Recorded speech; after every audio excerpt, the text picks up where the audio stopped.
लोकाभिरामं रणरंगधीरं राजीवनेत्रं रघुवंशनाथं कारुण्यरूपं करुणाकरंतं श्रीरामचंद्रं शरणं प्रपद्ये। भगवान श्रीराम सकल जगाचे आदर्श पुरुष। रामायण हा जीवनाच्या आदर्श स्वरूपाचे प्रतीक। आपल्या सर्वांचं जीवन रामनामानं ओतप्रोत भरलेलं।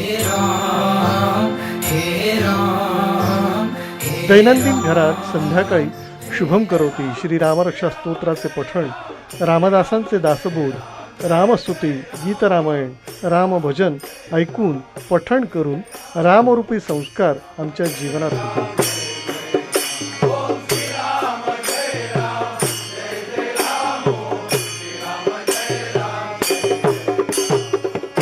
या रामरूपी संस्कारातून राष्ट्र मंदिर निर्माण करण्याचा संकल्प आम्ही केला। भारतीय संस्कृतीच्या भावविश्वामध्ये रामभक्ती इतकी भरून राहिली आहे की सकाळच्या प्रहराला रामप्रहर म्हटलं जायचं। राम चिंतित जावा। विदेशी आक्रमकांनी अयोध्येचं श्रीराम मंदिर उद्ध्वस्त केलं। हे मंदिर पुन्हा उभारण्यासाठी भारतीय समाजानं एक व्यापक चळवळ उभी केली होती। मंदिराच्या पुनर्निर्माणासाठी सातत्यानं लढा दिला। भारतीय समाजातील विविध पंथांनी, साधू संतांनी, राजकीय सत्तेनी, पुढाऱ्यांनी हे मंदिर पुन्हा उभं करण्याची शर्थ केली आणि कित्येकांनी याकरता प्राणाची बाजीही लावली। मग त्यात पेशव्यांच्या नेतृत्वात मराठा सैन्य असो किंवा निहंगाच्या स्वरूपातील शीख असो, या काळात सुमारे 76 छोट्या मोठ्या लढाया झाल्या आणि 1 लाखाच्या वर भारतीयांनी आपलं बलिदान दिलं। अशा तमाम बलिदानी भारतीयांचं स्मरण केलं पाहिजे। हुतात्म्यांचं बलिदान व्यर्थ गेलं नाही। आज त्यांचा पुण्यात्मा हर्षानं उचंबळून आला असेल।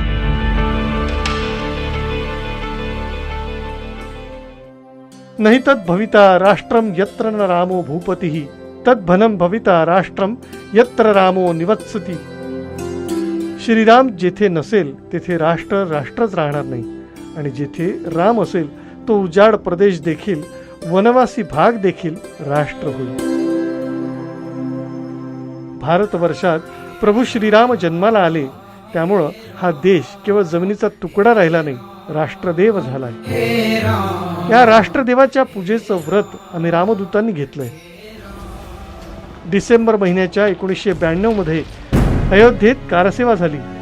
या कारसेवेत काश्मीर पासून कन्याकुमारी पर्यंत आणि राजस्थान पासून मणिपूर पर्यंत संपूर्ण रामभक्त स्वखर्चानं जोखीम घेऊन कारसेवेला आले होते।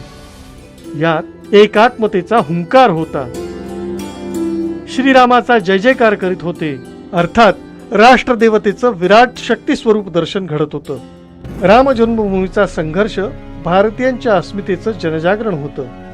या अस्मितेचा संघर्ष समरसतेच्या मार्गानं प्रवाहित झाला होता।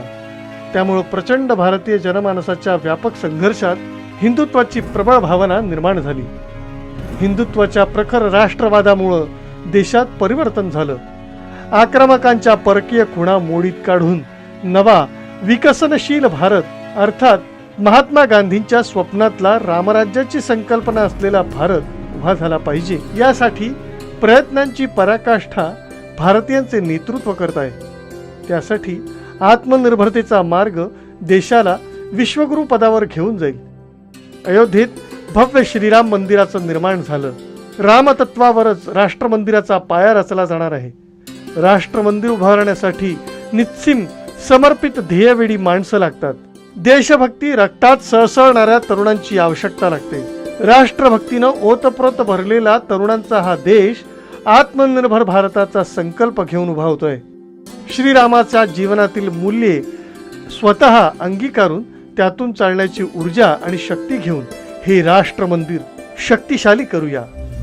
श्रीरामार्पणमस्तु।